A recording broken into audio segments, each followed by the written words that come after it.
And for the longest time, the reason why this kind of counter narrative and leftist commentary was allowed on US airwaves on the independent side of media was because it did not present an institutional threat. But as the material problems that Americans are experiencing are not solved and the discontent grows, these guys do not want people to be directed towards wanting to take action in an anti-capitalist direction. They are not fearful of fascism. They are fascists. They are, however, fearful of socialism growing. This is happening in real time.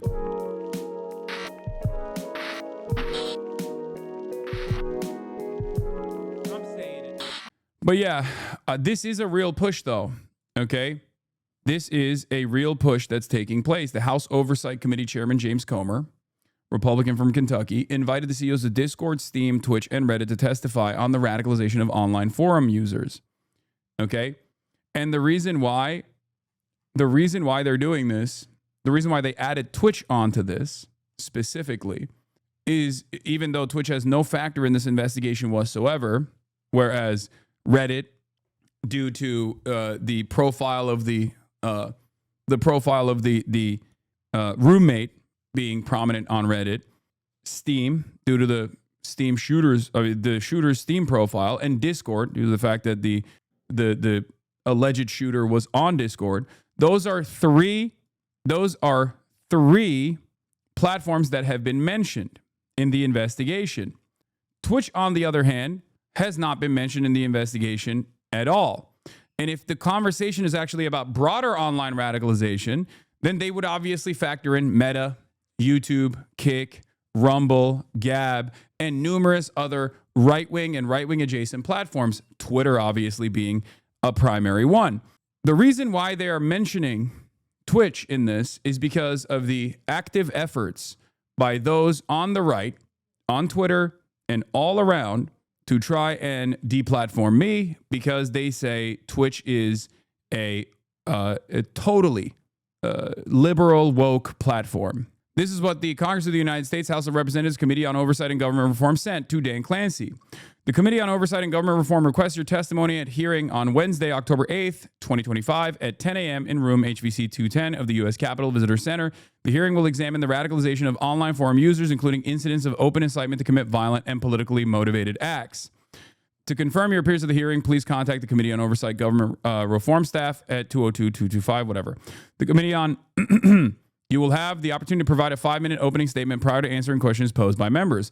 The Committee on Oversight and Government Reform is the principal oversight committee of the U.S. House of Representatives and has broad authority to investigate any matter at any time under House Rule X. Thank you in advance for your cooperation to this inquiry. Now, in the past, there have been investigations such as this one. I believe it was about like Russiagate, where people just didn't show up, right? Let's be real. The reason why they sent this to Valve is because Discord, Valve, Steam, and Reddit have been mentioned in this investigation. Twitch has not.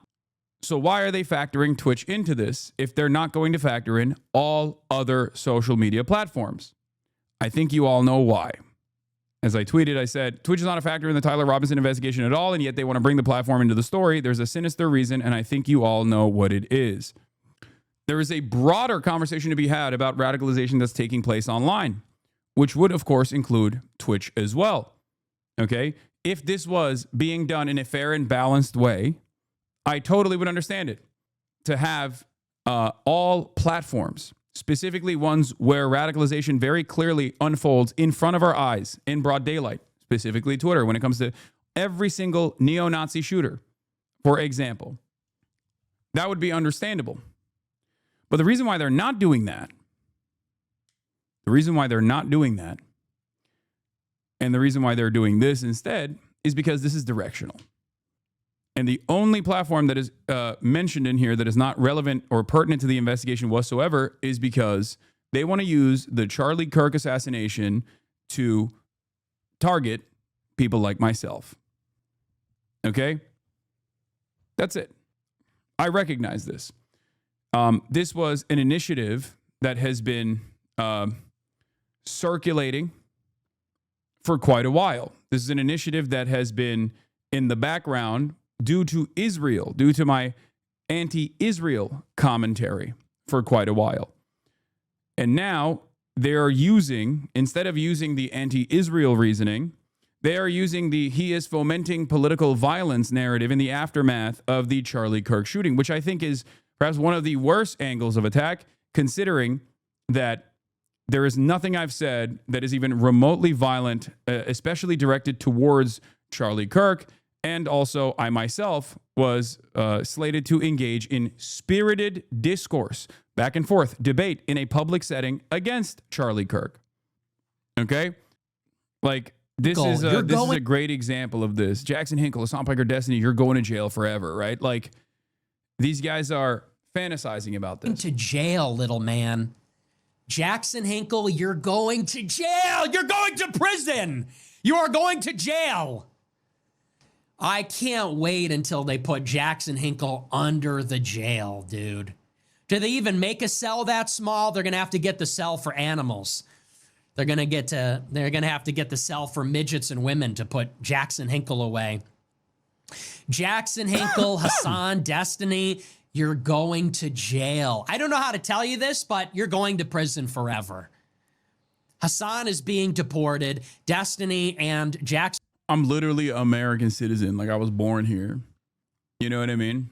He's just fantasizing about the administration just like doing this kind of stuff. But I don't even think Jackson Hinkle is in the United States. Jackson Hinkle are being imprisoned forever. The world will be a better place. Born Aryan sent $30. Born Aryan sent $30. What a fantastic way to end that clip. Yeah, Nicolas Fuentes talking about deportations. Remind the viewers that this is a Nazi. I mean, you can kind of tell, I think, by Born Aryan sent $30. What's happening with the Jerome Powell thing? Yeah, we'll get to that in a little bit. Twitch does stand out among companies, Steam, Discord, Reddit, that oversight wants to scrutinize, especially since Comer has directly tied the testimony request of the Kirk shooting. The suspect used Discord and reportedly Steam. Right-wing folks have long said Reddit is left-leaning. Okay? And everybody on the ideological right are obviously making it seem as though this is totally relevant. Totally relevant, right? Here is Charlie Kirk was asked why he wasn't willing to debate Nick Fuentes as opposed to someone like Hasan Piker, who he was set to debate less than 2 weeks after the day he was shot. According to Kirk, he saw Hasan as an honest, genuine, good faith actor. This is true, right? You know, it's funny. I personally do not give a platform to bad faith actors. And I had a whole open about this. And by the way, a really important thing is not to lie and to not bear false testimony. It's fine. I'll answer your question. You know, you said, oh, you know, I want to have a question about Turning Point events. And you obviously lied about your question. Doesn't surprise me because you have deceit. But you know what? Honestly, I'm asked that question all the time. I don't platform trolls. And I don't platform and I don't discuss people or I don't debate with people that are not good faith actors. You know, it's funny. I personally do not give a platform to bad faith actors. And so, Mr. Hassan, did you see the forward dated letter saying, sorry, Charlie got dead from Israel dated September 2nd? Yeah, I saw that. I think that's just, I can chalk that up as a accident, like in the initial, when they were putting it out there. Yeah, Slasher says the government is scapegoating social media, chat, and video games under the guise of political de-radicalization as a way to censor the internet. Meanwhile, all the free speech guys cheer this on because they want certain streamers banned over personal vendettas. It is pathetic. They don't understand it. There is a reason why I have, especially in the aftermath of October 7, consistently said, whenever people go, hey, shouldn't this person be deplatformed? I've consistently said, I am not going to advocate for deplatforming anyone, especially because I know that the crosshairs are on me first and foremost. Okay? Of course, that hasn't stopped Asmongold, Tectone, and numerous others that have actively advocated not only for deplatforming, but for the government to literally take action. which would be obviously a direct violation of the First Amendment, direct violation of freedom of speech, beyond like cancel culture and whatnot. And now it's unfolding. Not that it matters. Moral consistency in this regard does not matter. Okay? When you call for violence, yes. See, everyone is going to try and make this seem as though this is a sincere request. Okay? That's it. That's all this is. Right-wingers that want to enact out a personal vendetta over a Twitch streamer that they dislike will try to turn around and say, no, dude, you've been calling for violence. You're radical. You've radicalized people. Okay?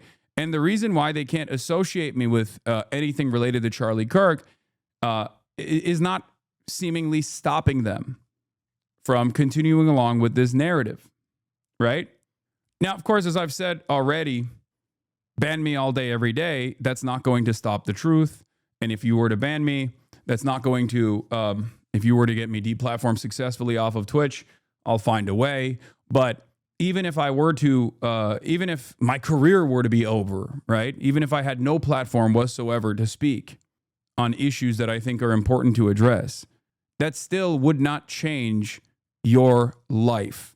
If you are a right-winger who is excited about the prospect of making the government take care of someone who you find to be a nuisance, someone who you despise, make no mistake, this will eventually harm you as well. Okay? Not only will this eventually harm you as well, because of course they're going to come after you too, because this is about broad censorship. There is going to inevitably be an opinion that you have, whether it be on Israel, for example, or any number of different reasons. And the government will say, this is political dissent. We don't like it. And they will come after you too. I know it's very difficult for you to comprehend that right now because you're too excited at the prospect of imagining a world where you've taken a scalp, where you've successfully been able to deplatform this woke Antifa guy, right? Having said that, however, this is not going to put more money in your pocket. This is not going to make you more likely to retire at a reasonable age. This is not going to make your health care more affordable or free. It's just not going to fix any of the real issues in your life, the issues that I fight for every single day. Your former podcast host and Dan Stalkman are the main cause of this? Absolutely. This has been an ongoing initiative in the background for the past 2 years, since October 7. And a lot of people have actively aligned themselves with right-wingers because they know right-wingers are the only ones who would actually be crazy enough to push for this kind of deplatforming, to push for this kind of initiative. But it does not matter, right? The very same people that always said cancel culture is so stupid, using like age-old things that are taken out of context to associate a person's entire worldview with like a 10-second soundbite is so stupid, are very clearly utilizing that and weaponizing that entire thing, as they have done so over and over again. Okay? But that's the goal. People who don't want to fight for improving their situation need something to feel better about, so they need some small wins. No, I think that's exactly what it is. But the left wing did the same thing, but now the shoe is on the other foot. It's just how these things work. No, that is incorrect. Okay? That is incorrect. Especially for someone like myself. If you're coming to me and telling me that, you're definitely wrong. Okay? As a matter of fact, the reason why there's a lot of radlibs who hate me is because of my consistent advocacy for reform, rehabilitation, and my lack of interest in hyper-focusing on culture war issues that pertain to cancellations and things of the like. Do you understand?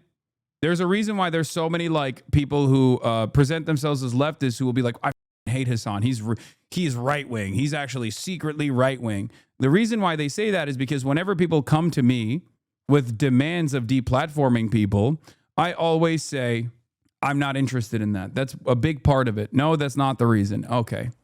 Well, there's also a bunch of different things that I advocate for that they disagree with, whether it be like, I don't know, American imperialism, whether it be Israel, you know, whether it be getting people to reconsider the way that they've learned about American history, for example. There's a million different reasons why someone could be upset about my commentary. they posted on IG that you wish this would happen to Hilo, like how deranged they have to be. Yeah, that was so ridiculous that no one actually picked that up because it's a completely hysterical perspective. Okay? Yeah, these guys don't realize you talked to Asman the literal day after he made those genocide comments. You weren't trying to get him banned. The exact opposite occurred. Exactly. And many people yelled at me over it. They said I was actually whitewashing and laundering his reputation. If you recall, there was never a moment where I actually advocated for deplatforming. Now, that doesn't matter, right? It's clear that that doesn't matter. Taylor Lorenz says, the government is using the shooting as a pretense to censor the internet and deplatform progressive creators, and Democrats continue to go along with it. They're going to jawbone all day, ram through COSA, repeal Section 230, and worse, unless we fight back hard to protect online speech. A big part of this equation is anti-Israel sentiment. I promise you, if I was a pro-Israel progressive, okay, which obviously is oxymoronic, but if I was, this wouldn't be as major of an issue. 100%. There would be no calls to deplatform someone such as myself by the ADL. There would be no calls. There would be no liberals turning the other cheek when they see this initiative coming from the right. This is punishment directed for that issue first and foremost. You can try to find any way to cut it in your mind to make it seem as though there's other reasons for it. Oh, he deserves it, this and that. But people only say you're secretly a right-winger because many people prescribe to categorize beliefs instead of allowing for nuance where morals, belief, ethos determine specific responses to real-world issues. Theory only applies so far. They're trying to make an example of you because you put Zoran and Cuomo was attacking with the 9/11 statement. Exactly. I've had liberals who have also put the spotlight on me in a negative fashion, like Andrew Cuomo, Eric Adams. This is a real fear for some people. I mean, obviously, Richie Torres was the first guy who pushed for this long time ago, leading up to the election. This was before the election. I just noticed the hearing is one day after October 7th. Yeah. But you didn't do anything wrong. Why are they going after you? It doesn't matter. I need you to understand. It's not about doing something wrong. Okay? It's not about doing something wrong. It has nothing to do with that. It's because of my perspective. It's because of what I advocate for. And this is, unfortunately, something that I have considered from day one. It was an inevitability that once it got to a point where my audience grew to a certain level, my platform grew to a certain level, that inevitably people in positions of power would find that to be dangerous and would want to do everything in their power to take me out. We're there now. I will be honest, I'm shocked that it didn't happen sooner. That's it. But remember, there is this mentality that you have in your mind where you think the government, why are they doing this? This doesn't make a lot of sense, right? It's going to be 100% about the clip chimps. Have your context counter arguments ready, of course, but it doesn't matter because there is no way that the official organs of the government, like there's no way that I will be able to, even with like a big media push or whatever, be able to overcome the faucet of right-wing propaganda paired up with the official organs of the government taking the initiative to slander and smear a singular Twitch streamer. That's it. That's it. Part of the reason why they're doing this is so that they can get media attention to it. Here's a corresponding piece. Laura Loomer, Elon Musk, and virtually every single right-winger since the moment of Charlie Kirk's assassination has actively put the crosshairs on myself and some other members of the left as well, or people that they foresee as being a part of the Democratic Party's messaging operation. I'm the most visible and the most accessible left-wing content creator in North America. So, of course, I would be public enemy number one. There are Democrats on this committee as well. And I am certain, there are going to be Democrats that would want to be on this committee, that would waive to get on this committee as well.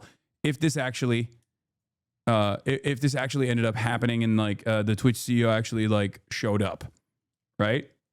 Because there's also that too. Dan Classy could just not show up. There are congresspersons on the minority side that I know personally as well, that I can talk to as well. I mean, there's Greg Kazar, there's Summer Lee, there's Maxwell Frost, there's Ro Khanna.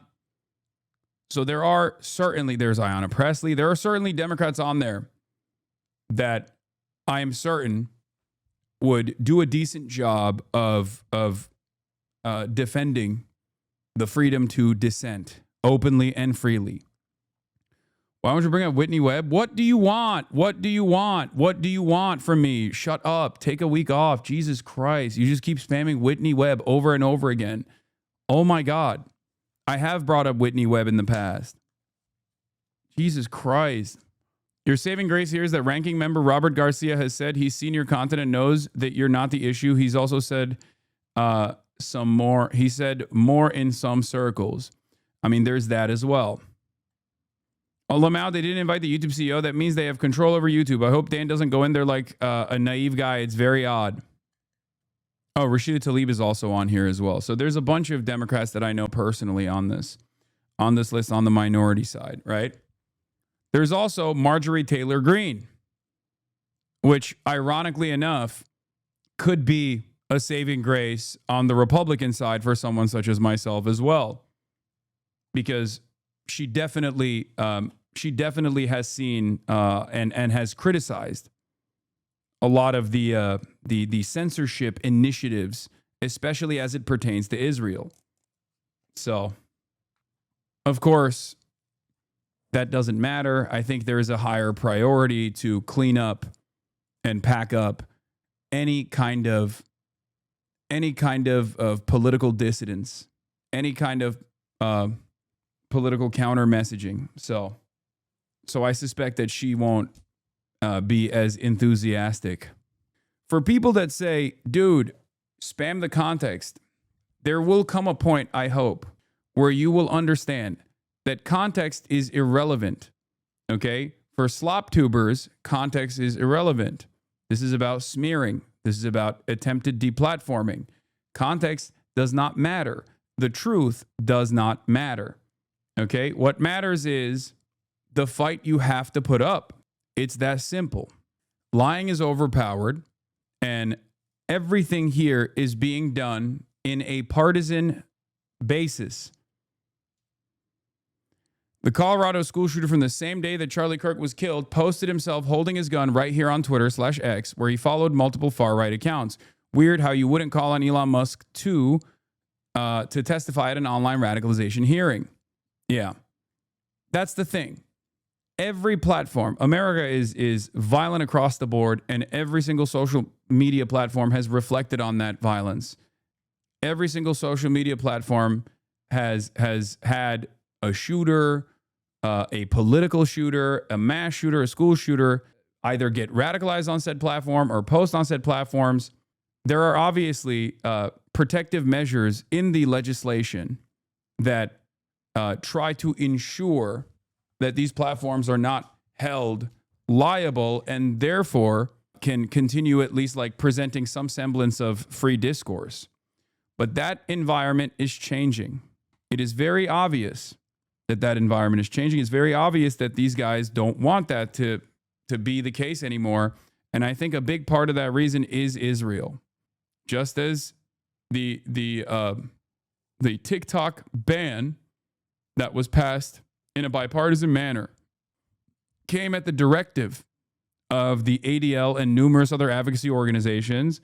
They want to make sure that they control all kinds of political discourse, political dissidents. Tyler Robinson, as far as we know, didn't have a Twitch account. He might have. And the last part of this story that I want to address is this. The overwhelming majority of violence from nonpartisan independent investigations and even the Department of Justice, the overwhelming majority of political violence and domestic terror has happened in the hands of the far right. Far right anti-government extremism is responsible for the majority, the overwhelming majority of domestic terror incidents outside of 9/11. Okay? That's it. And there have been shooters that have detailed their ambitions, channeling the right-wing rhetoric that you hear from prominent right-wing content creators, all the way from Tucker Carlson to even Tim Pool and Ben Shapiro. And yet, no such initiative has ever been taken against those commentators. And the reason for that is because it creates a dangerous environment of censorship that liberals and Republicans alike understood up until this moment. Okay? That's it. We are now moving in the direction of the government taking a heavy-handed approach in silencing political dissent. And a lot of people on the right do not understand what they are doing. Okay? Right-wing creators have been named in actual manifestos. Right-wing creators were in investigations found to be responsible for the radicalization of many far-right shooters. You say liar because you are simply oblivious. You don't know the truth, and it's okay. All right? It's strange, considering you've been following me since 2019, and this is the first time you've chosen to speak in this chat. Murderer. You want to murder. It's on the news. You want to murder people. It's on the news. No, you don't have to ban this guy. So many 2019 followers chirping for the first time this week. Yeah. Unironically, when they come for you, what are you going to do? Maybe the DSA guys could provide some amount of protection. No, they can't. No one can. The reality of the matter is the American government is immensely powerful, especially when it comes to dealing with domestic affairs. And if the American government is actively taking the initiative to go after left-wing content creators, left-wing advocates, left-wing organizers and activists, there's not much we can do. The only thing we can do is hope for the best and hope that these institutions that are holding on by a thread at this point will still apply some semblance of justice. The House Oversight Committee technically has no power. The House Oversight Committee does these kinds of shows of force in an effort to bully and ridicule people. So as long as the company doesn't capitulate, but there is, of course, no protection afforded to someone like myself in that regard, as long as the company doesn't capitulate, it doesn't go anywhere. It's not dissimilar to the ways in which there are outrage. There is a manufactured outrage, right? To demand bans for content creators. Sometimes Twitch leans into that, and they actually legitimize those claims, no matter how ridiculous, like in the case with Cracker. And sometimes they don't, and it goes away. In this circumstance, it's just entirely dependent on how much the larger company, Amazon, the company that Twitch is under, sees this as an imminent threat to its bottom line. There's also a real fear from these companies, no matter how powerful they seem, about what Donald Trump might do in retaliation to them. That's precisely the reason why so many top law firms immediately caved to Trump's demands to offer pro bono service to the federal government. The reason why they did so is because the Trump administration straight up said, you will never be able to step foot inside of a federal building if you don't do this. That is unprecedented. And instead of taking on this legal battle, many of the top legal companies in this country decided to cave and capitulate. But there is a little bit of hope that I have, at least, with respect to how they have behaved, how Harvard has behaved, for example, and chosen to fight back. Because that kind of response shows that these institutions are still there and they are still beholden to the truth, at least to a certain degree, and that this government is not all powerful. So it's entirely in the hands of billionaires and mega corporations and how much they choose to capitulate to demands being made by this authoritarian government. That's it. I hope people understand exactly what is going on here. Okay? I hope people understand that it's not just me either. House Republicans urge Treasury to investigate Code Pink, Palestinian Youth Movement, Breakthrough Media, and other anti-genocide left-wing orgs. House Oversight Chair James Comer and Representative Anna Paulina Luna, and by the way, neither of these guys are very serious people on the right. It would be far more consequential if it was like Tom Cotton, for example, that's pushing for this sort of thing. Those guys have a lot more institutional motion within the Republican Party. James Comer and Representative Anna Paulina Luna are not seen as like super serious individuals on the Republican side, just like Richie Torres on the Democrat side is like not really a serious person, right? Having said that, it's entirely in the hands of the Trump administration and how much they entertain this. They sent a 5-page letter to the Treasury Secretary Scott Bessent asking for a formal review of Neville Roy Singham, a U.S. citizen living in China, and the networks he funds. The letter alleges that Singham acts as an agent for the CCP and finances groups that spread disinformation, sow discord, and promote pro-CCP talking points. Citing New York Times and pro-Israel think tank reports, it claims nearly $1.8 million in funding has gone to U.S. leftist organizations, including the Party for Socialism and Liberation, Code Pink, No Cold War, Tricontinental, the People's Forum, Answer Coalition, Palestinian Youth Movement, and Breakthrough Media. If you noticed, every single one of these are groups that I also work with. Okay? The committee wants the Treasury to consider freezing or seizing assets, apply FARA enforcement, and evaluate possible criminal penalties. It frames these groups as radical actors undermining U.S. national security and calls for government action. As I told you, this is precisely what their intention was. And a big part of the reason why they're doing this is because they want to stamp out anti-Israel sentiment. And if you have any opinion on this issue, if you cannot recognize that this is being done at the behest of a foreign government, the foreign government of Israel, and you think there is validity to these claims being made, you are a sucker. You are being duped. Can Amazon use some kind of power they have against Trump in the future, kind of like Qatar and Al Jazeera? I don't know. I don't think Amazon knows me all that well. I hope they don't. Isn't this just more McCarthyism, not just about Palestine, but about any left-leaning beliefs? Yes, this is precisely what it is. And for the longest time, the reason why this kind of counter-narrative and leftist commentary was allowed on U.S. airwaves on the independent side of media, it was obviously not allowed on mainstream discourse all that much with regular frequency, but it was allowed to be on the independent side of news media, was because it did not present an institutional threat. But as tensions keep bubbling up, as the material problems that Americans are experiencing are not solved, and the discontent grows, these guys do not want people to be directed towards wanting to take action in an anti-capitalist direction. They are not fearful of fascism.